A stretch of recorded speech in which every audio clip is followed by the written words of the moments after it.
Hello students, welcome to my channel physics for all exams.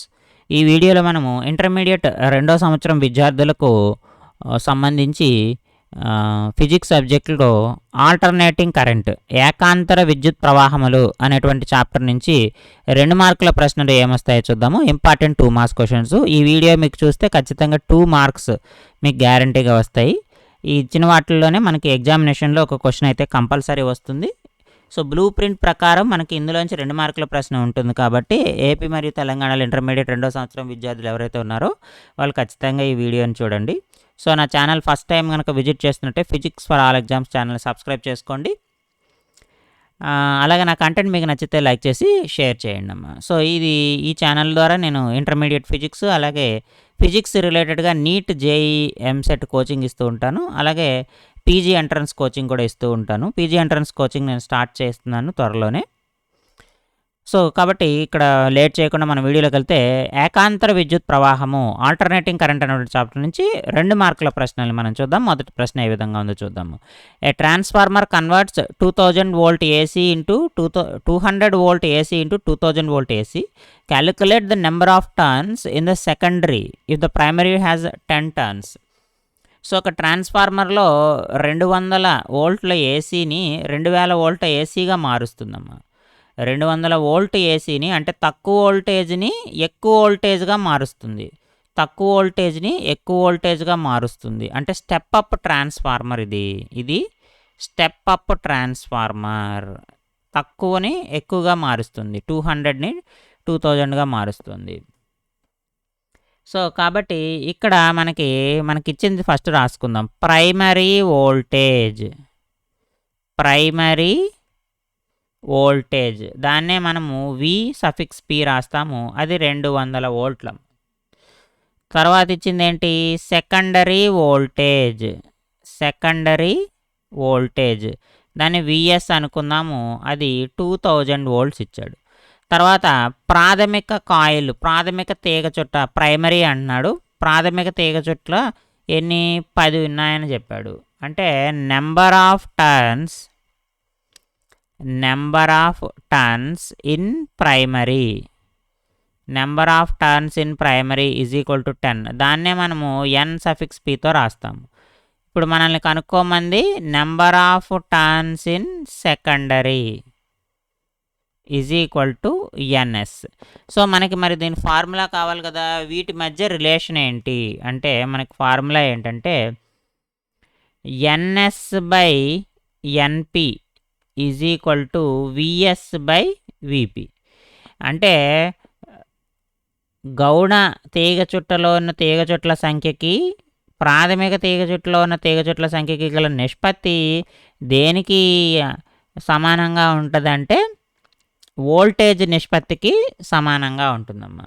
Voltage నిష్పత్తి కూడా మనకి ఏదైతే సెకండరీ వోల్టేజ్ ఉందో దానికి ప్రైమరీ వోల్టేజ్కి మధ్య రేషియోకి ఈక్వల్గా ఉంటుంది. ఇక్కడ మనల్ని కనుక్కోమంది NS కాబట్టి NS is equal to N రాస్తాము. VS/VP ఇంటూ NP రాస్తాము. VS ఆల్రెడీ ఇచ్చేసాడు. ప్రైమరీ వోల్టేజ్ సెకండరీ వోల్టేజ్ 2000 ఇచ్చాడు. ప్రైమరీ వోల్టేజ్ 200 ఇచ్చాడు. తీగ చుట్లు 10 అని ఇచ్చేసాడమ్మా. సో ఈ 2 0 క్యాన్సిల్ అయిపోతే 2 క్యాన్సిల్ అయిపోతే మనకు ఆన్సర్ ఎంత వస్తుంది? 100 వస్తుంది. కాబట్టి number of turns in secondary, గౌణ తీగ చుట్టులో ఎన్ని తీగ చుట్లు ఉన్నాయంటే 100 ఉన్నాయనేది మనకి కరెక్ట్ ఆన్సర్ అవుతుంది. నెక్స్ట్ క్వశ్చన్ చూడండి. What type of transformer is used in 6 volts bed lamp? 6 వోల్టుల బెడ్ ల్యాంప్లో ఏ ట్రాన్స్ఫార్మర్ ఉపయోగిస్తారు? దీనికి కరెక్ట్ ఆన్సర్ ఏంటంటే step down transformer. Step down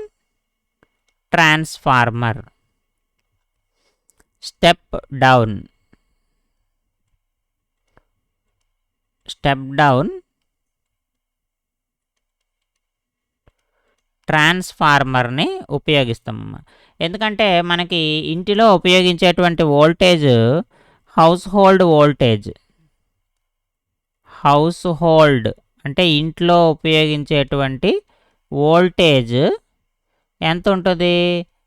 220 నుంచి 240 వోల్ట్ల మధ్య ఉంటుంది.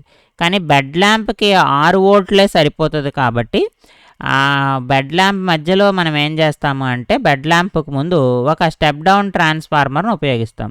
స్టెప్ డౌన్ ట్రాన్స్ఫార్మర్ ఏం చేస్తుందంటే వోల్టేజ్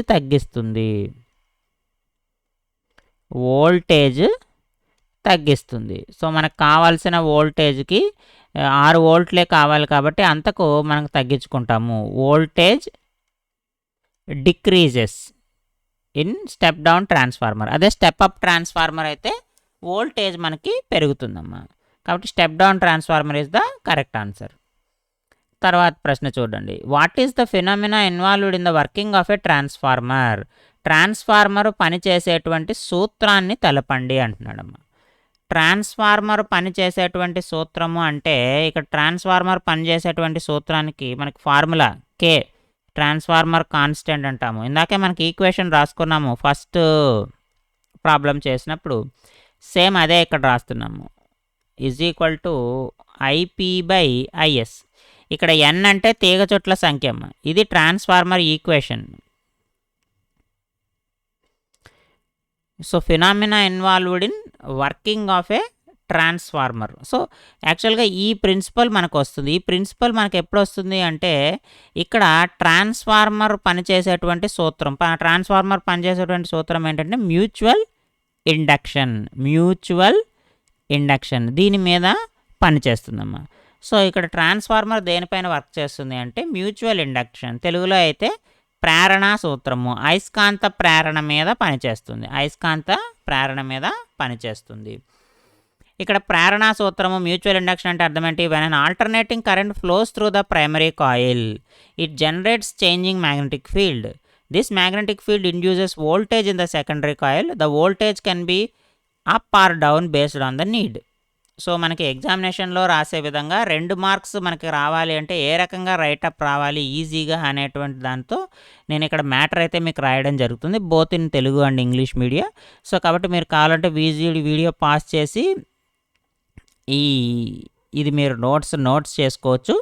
దానివల్ల మీకు మార్క్స్ బాగా వచ్చేటువంటి అవకాశం ఉంది. ట్రాన్స్ఫార్మర్లో పరస్పర ప్రేరణ సూత్రం పనిచేస్తుంది. ఈ పరస్పర ప్రేరణ సూత్రము లేదా అయస్కాంత ప్రేరణ అనేది ఎలా కలుగుతుందంటే ప్రాథమిక తీగచుట్టలో ఏకాంతర విద్యుత్తుని పంపించినప్పుడు అదేం చేస్తుందంటే మారుతూ ఉండేటువంటి అయస్కాంత క్షేత్రాన్ని ఇస్తుందమ్మా. సో ఈ అయస్కాంత క్షేత్రం ఏం చేస్తుందంటే గౌణ తీగ చుట్టులో వోల్టేజ్ని ప్రేరేపిస్తుంది. దాన్నే మనం విద్యుత్ చాలక బలం అని కూడా అంటాము. సో ఈ వోల్టేజ్ని మనకు అవసరమైతే ఎక్కువ కానీ తక్కువ కానీ చేసుకోవచ్చు. సో దాన్నే మనం step up step down transformer కింద ఉపయోగిస్తాం. ఇది ట్రాన్స్ఫార్మర్ పనిచేసేటువంటి ముఖ్యమైన సూత్రము. అంటే సింపుల్గా మ్యూచువల్ ఇండక్షన్ అని చెప్తాం మనం అయితే చెప్పచ్చు. Next, what is transformer ratio? So పరివర్తన నిష్పత్తి. ట్రాన్స్ఫార్మర్ పరివర్తన నిష్పత్తి అంటే ఏమిటి? పరివర్తన నిష్పత్తి అంటే ఇందాక మనం చెప్పుకున్నాం కదా, NS/NP = ఈ ఫార్ములా మీద ట్రాన్స్ఫార్మర్ పనిచేస్తుందమ్మా. VS/VP = IP/IS. Without this equation, this ratio transformer అనేది వర్క్ చేయదు. ట్రాన్స్ఫార్మర్ ఎలా వర్క్ చేస్తుంది అనేది దీనిపైన డిపెండ్ అవుతుంది. సో ఇప్పుడు స్టెప్ అప్ స్టెప్ డౌన్ అని అంటున్నాం మనం. స్టెప్ అప్ అంటే మనకు వోల్టేజ్ పెరుగుతుంది, స్టెప్ డౌన్ అంటే వోల్టేజ్ తగ్గుతుంది. సో దీన్ని మనము కేతో చూపిస్తాము. స్టెప్ అప్ ట్రాన్స్ఫార్మర్కి K > 1 వస్తుంది, స్టెప్ డౌన్ ట్రాన్స్ఫార్మర్కి K <> వస్తుందమ్మా. సో కాబట్టి ఇక్కడ ఇన్పుట్ వోల్టేజ్కి అవుట్పుట్ వోల్టేజ్కి మధ్య ఉండేటువంటి రేషియో, అలాగే NS/NP అంటే సెకండరీ కాయిల్కి ప్రైమరీ కాయిల్కి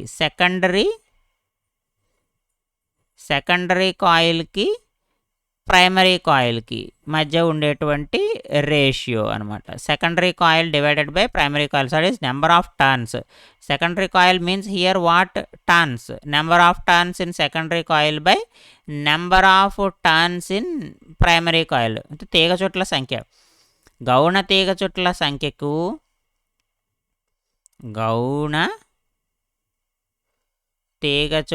సంఖ్యకు అలాగే ప్రాథమిక తీగ చుట్ల సంఖ్యకు గల నిష్పత్తి, దాన్నే మనము ట్రాన్స్ఫార్మర్ పరివర్తన నిష్పత్తి అంటాము. సో ఈ నిష్పత్తి విలువ 1 కంటే ఎక్కువ ఉంటే అక్కడ వోల్టేజ్ పెరుగుతుంది. ఆ సందర్భంలో ఉపయోగించే ట్రాన్స్ఫార్మర్ స్టెప్ అప్ ట్రాన్స్ఫార్మర్ అని, K 1 కంటే తక్కువ ఉంటే దాన్ని స్టెప్ డౌన్ ట్రాన్స్ఫార్మర్ అని మనమైతే ఇక్కడ చెప్పడం జరుగుతుంది. ఆ సందర్భంలో వోల్టేజ్ తగ్గుతుంది. Next write the expression for reactance of an inductor and capacitor. Inductor అంటే కెపాసిటర్. ఏసీ విద్యుత్ వలయంలో ప్రేరకానికి కెపాసిటర్కు ప్రతిచర్యకు సమీకరణాలు రాయండి. యాక్చువల్గా మనం నిరోధాన్ని ఉపయోగించినప్పుడు నిరోధం అంటాము, ఆర్ అంటామమ్మా. ఇక్కడ ప్రతిచర్య మీన్స్ రియాక్టెన్స్.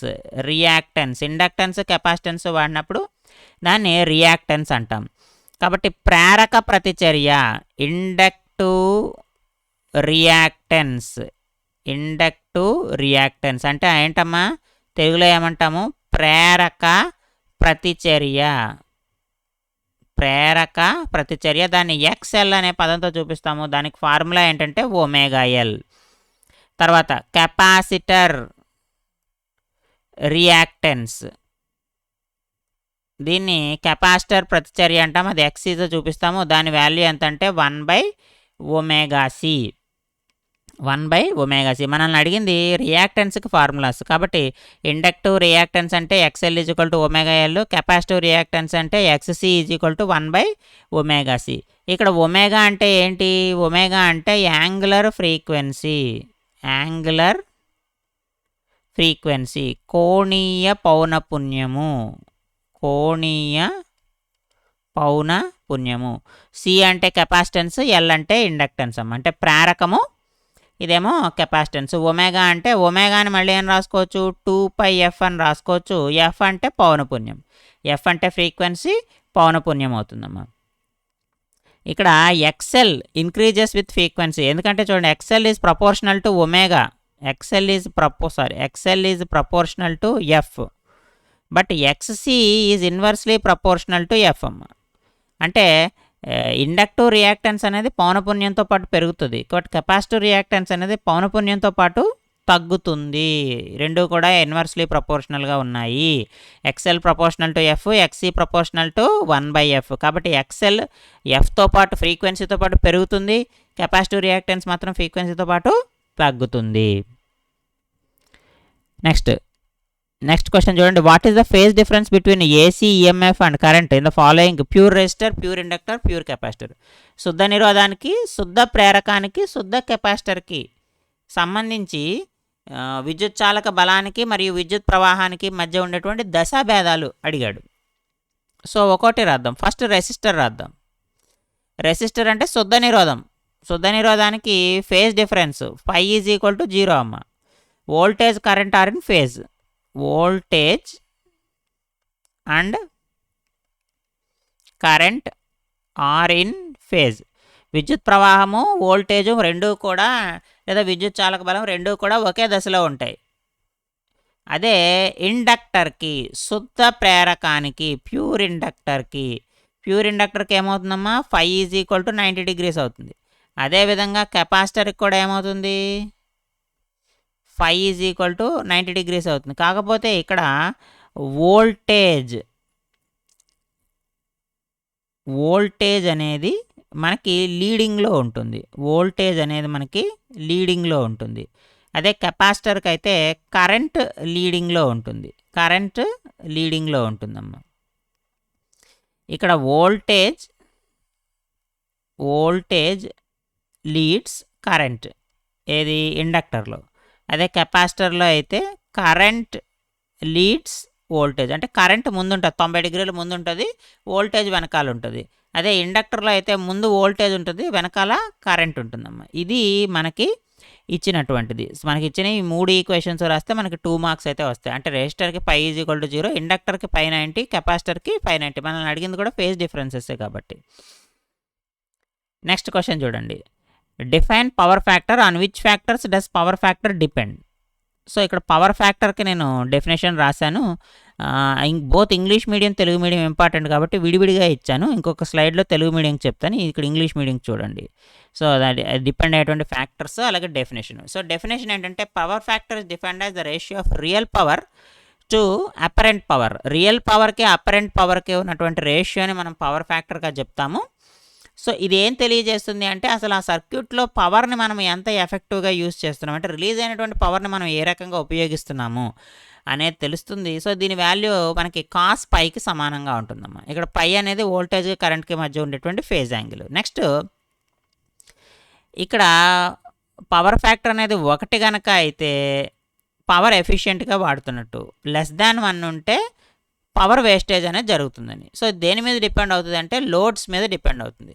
రెసిస్టివ్ లోడ్ మనకి లోడ్స్ 3 రకాలు ఉంటాయి. Resistive load, inductive load, capacitive load అని. రెసిస్టివ్ లోడ్కి ఆల్మోస్ట్ పవర్ ఫ్యాక్టర్ 1 ఉంటుంది. సో కాబట్టి పవర్ ఎఫెక్టివ్గా యూజ్ అవుతుంది. అదే ఇండక్టెన్స్ కెపాసిటెన్స్లోకి వచ్చేటప్పటికి మనకి వోల్టేజ్ కరెంటు ల్యాగ్ ఉంటుంది కదా. So current to lag the voltage, ఎందుకంటే వోల్టేజ్ మనకి లీడింగ్లో ఉంటుంది, కరెంట్ ల్యాగింగ్లో ఉంటుంది ఇండక్టివ్ లోడ్స్లో. సో కాబట్టి పవర్ ఫ్యాక్టర్ తగ్గుతుంది. అదే కెపాసిటెన్స్లో అయితే ఏమవుతుంది, కరెంట్ ముందు ఉంటుంది, వోల్టేజ్ తర్వాత ఉంటుంది, కాబట్టి పవర్ ఫ్యాక్టర్ అనేది పెరుగుతుంది. సో అలా ఉంటుంది. నెక్స్ట్ ఫేజ్ డిఫరెన్స్ కూడా మనకి ఎంత 90 degrees ఉంటుంది వోల్టేజ్కి కరెంట్కి మధ్య. సో కాస్ పై, సో పై వాల్యూని బట్టి మనకి కాస్ పై వాల్యూ చేంజ్ అవుతుంది కదా. సో అందువల్ల phase difference between voltage and కరెంట్ని బట్టి కూడా మనకి పవర్ ఫ్యాక్టర్ అనేది మారిపోతుందమ్మా. అయితే లైట్ లోడ్ కండిషన్స్లో Motors and other inductive loads have lower power factor అనేది తక్కువగా ఉంటుంది. ఇండక్టివ్ లోడ్స్ అనేది నాకు ఆల్రెడీ మనం చెప్పుకున్నాం. ఇది ఇంగ్లీష్ మీడియం పిల్లలు అయితే ఇలా రాయండి. మీరు తెలుగు మీడియం కనుక చదువుతుంటే మీకు ఈ రకంగా రాయండి. సామర్థ్య కారకం అంటాం పవర్ ఫ్యాక్టర్ అంటే. సో సామర్థ్య కారకాన్ని నిజ సామర్థ్యానికి దృశ్యమాన సామర్థ్యానికి మధ్య గల నిష్పత్తి అంటాం ఒక విద్యుత్ వలయంలో. సో నిజ సామర్థ్యం దృశ్యమాన సామర్థ్యం అది కాస్ పైకి సమానం ఉంటుంది. ఇక్కడ పై అనేది వోల్టేజ్ విద్యుత్ ప్రవాహం మధ్య ఉండేటువంటి కోణానికైతే సమానంగా ఉంటుంది. దేనిపైన అంటే భార స్వభావం మీద, అంటే మనం ఏవైతే లోడ్స్ వేస్తున్నామో వాటి స్వభావం మీద, అలాగే వోల్టేజ్ మరియు విద్యుత్ ప్రవాహం మధ్య దశాభేదం మీద ఆధారపడుతుంది. సో నిరోధకాలకు ఒక లోడ్ మనము నిరోధాలు కనుక ఉపయోగిస్తే ఇంచుమించు 1 ఉంటుంది. అదే ప్రేరకాలు అయితే 1 కంటే తక్కువ ఉంటుంది. కెపాసిటర్ సామర్థ్యం చాలా ఎక్కువగా అయితే ఉంటుందమ్మా. నెక్స్ట్ క్వశ్చన్ చూడండి. What is meant by wattless component of current? విద్యుత్ ప్రవాహం యొక్క వాట్లెస్ అంశం అనగానేమి అంటున్నాడు. వాట్లెస్ కాంపోనెంట్ అని దేన్ని అంటాము? ఇక్కడ చూడండి, ఇక్కడ కూడా మీకు నీట్గా నోట్స్ ఇవ్వడం జరిగింది. మీరు వీలైతే వీడియో పాజ్లో పెట్టి రాసుకోండి, ఖచ్చితంగా మీకు 2 మార్క్స్ అయితే వస్తాయి. It is a component of AC that is 90 out of phase with voltage. So ఇది ఒక ఏసీ విద్యుత్ వలయంలో ఒక ప్రేరకం, శుద్ధ ప్రేరకము లేదా శుద్ధ కెపాసిటర్ ఉపయోగించినప్పుడు వోల్టేజ్ విద్యుత్తుల మధ్య దశాభేదం 90 degrees ఉంటుంది. కాబట్టి ఆ సందర్భంలో నిజ సామర్థ్యం విలువ 0 అవుతుంది. యాక్చువల్గా పవర్ అనేది కన్జ్యూమ్ కాదు. వోల్టేజ్ 90 degrees అవుట్ ఆఫ్ ఫేజ్లో ఉంటే పవర్ అనేది కన్జ్యూమ్ కాదు. సో టోటల్ పవర్ 0 అవుతుంది. సో టోటల్ పవర్ ఫార్ములా ఏంటంటే V RMS I RMS sine pi cos 90. ఇక్కడ కాస్ 90 వచ్చింది కాబట్టి 0 అయిపోతుందమ్మా. ఇక్కడ ఏదైతే ఐఆర్ఎంఎస్ సైన్ పై ఉందో ఈ టర్మ్ ఏదైతే ఉందో దీన్నే మనము విద్యుత్ ప్రవాహం యొక్క వాట్లెస్ అంశము అంటాం. Is a wattless component of electric current. IRMS sine pi. So IRMS sine pi అనే ఈక్వేషన్ వేసినందుకు 1 మార్కు, తర్వాత ఇది ఎలా వస్తుంది అనేది ఎక్స్ప్లెయిన్ చేసినందుకు, రియల్ పవర్ 0 అవుతుందని ఎక్స్ప్లెయిన్ చేసినందుకు 1 మార్క్. సో టోటల్గా 2 మార్క్స్ అయితే వస్తాయి. ఈ 2 విషయాలు గుర్తుపెట్టుకుంటే మనకి వాట్లెస్ కాంపోనెంట్ ఆఫ్ కరెంట్ అనేది మనకి ఇస్తూ ఉంటుంది ఎగ్జామినేషన్లో ఫ్రీక్వెంట్గా. సో క్వశ్చన్ వస్తే మనం ఈజీగా ఆన్సర్ అయితే చేయొచ్చు. Next, when does LCR series circuit has a minimum impedance? LCR శ్రేణి వలయంలో అవరోధము ఎప్పుడు కనిష్టమవుతుంది అంటే, ఎప్పుడు కనిష్టమవుతుందమ్మా? When resonance happen. ఎప్పుడు రెజనెన్స్ జరుగుతుంది అంటే అనునాదము జరిగినప్పుడు.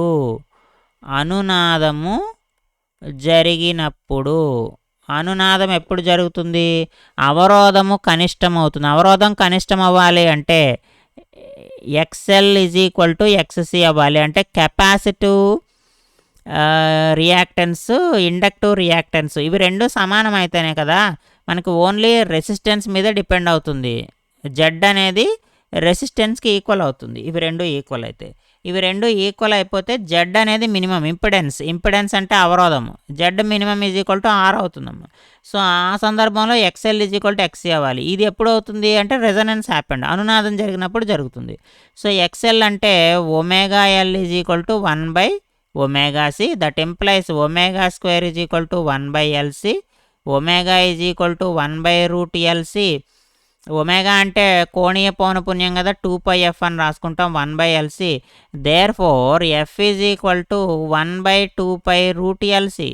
So F is equal to 1/2π√LC అయినప్పుడు కూడా మనకి ఏమవుతుంది, అవరోధము ఏదైతే ఉందో అది కనిష్టం అవుతుంది, మినిమం ఇంపిడెన్స్ అవుతుంది. సో మినిమం ఇంపిడెన్స్ కండిషన్ ఏంటంటే at the time of resonance అనునాదం జరిగినప్పుడు XL = XC అవుతుంది. సో మనం XL = XC రాయాలి, ఈ ఫార్ములాస్ ఈక్వేట్ చేయాలి, ఫ్రీక్వెన్సీ ఫైండ్ అవుట్ చేయాలి, ఆ సందర్భంలో జెడ్ మినిమం అవుతుందని చెప్పాలి. సో ఈ 2 పాయింట్స్ కనుక మనం ఎక్స్ప్లెయిన్ చేస్తే మనకి 2 మార్క్స్ అనేవి వస్తాయమ్మా. సో నెక్స్ట్ ఈ క్వశ్చన్ చూడండి, what is the phase difference between voltage and current one power factor in LCR series circuit is 1. Power factor అనేది 1 అయిందమ్మా. పవర్ ఫ్యాక్టర్ 1 అయింది అంటే cos π 1 అయింది.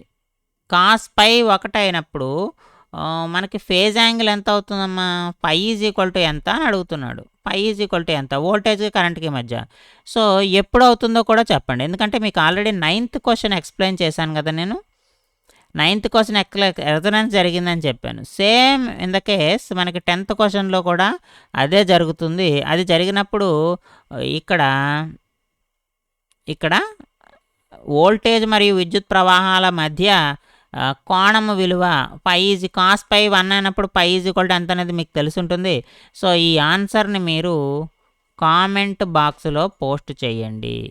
కామెంట్ బాక్స్లో ఈ 10వ క్వశ్చన్ యొక్క ఆన్సరు ఫేజ్ యాంగిల్ ఎంత ఉంటుంది అనేటువంటి విషయాన్ని మీరు కామెంట్ బాక్స్లో అయితే పోస్ట్ చేయండి. ఇవి ఆల్టర్నేటింగ్ కరెంట్ ఏకాంతర విద్యుత్ ప్రవాహానికి సంబంధించి ఇంటర్మీడియట్ సెకండ్ ఇయర్లో 2 మార్కుల ప్రశ్నలు మనం నేర్చుకోవడం జరిగింది.